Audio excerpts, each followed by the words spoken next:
హైడ్రాని తెచ్చిపెట్టింది.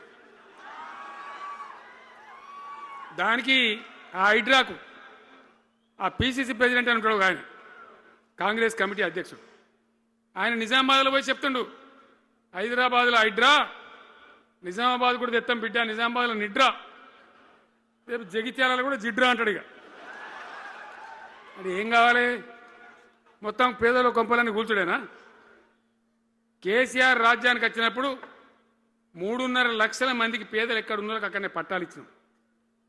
వాళ్ళని ఆగం చేయకుండా పాపం గరీబోళ్ళు 3.5 లక్షల కుటుంబాలకు హైదరాబాదు చుట్టుపక్కల వేరే పట్టణాల్లో కూడా పట్టాలు ఇచ్చిన వాళ్ళని బతకనిచ్చినాం. ఇలా ఏం కూలగొట్టుడు? అది పుస్తకాలు కూడా తీసుకుని పోరాటాలు చదువుకునేటి అంతే గిరితమా? నేను ఒక్కటే మాట మనం చేస్తా ఉన్నా, గ్యారంటీగా బీఆర్ఎస్ గవర్నమెంట్ వచ్చేది ఖాయం. మొట్టమొదటి రోజులనే ఈ హైడ్రాని ఎత్తి అవతల వరేస్తామని చెప్పి నేను మనవి చేస్తా ఉన్నా. తీసేయన్నా దాన్ని, హైడ్రాని తీసేయనన్నా, పక్క మాటనా? ముందుకు పోదాం.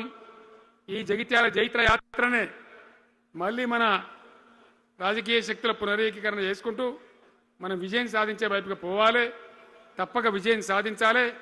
తెలంగాణ పునర్నిర్మాణ యజ్ఞం పునఃప్రారంభం కావాలి.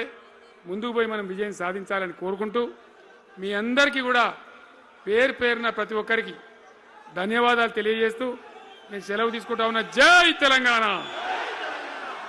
జై తెలంగాణ. సలవడని గట్టిగా చెప్పాలి. జై తెలంగాణ, జై తెలంగాణ.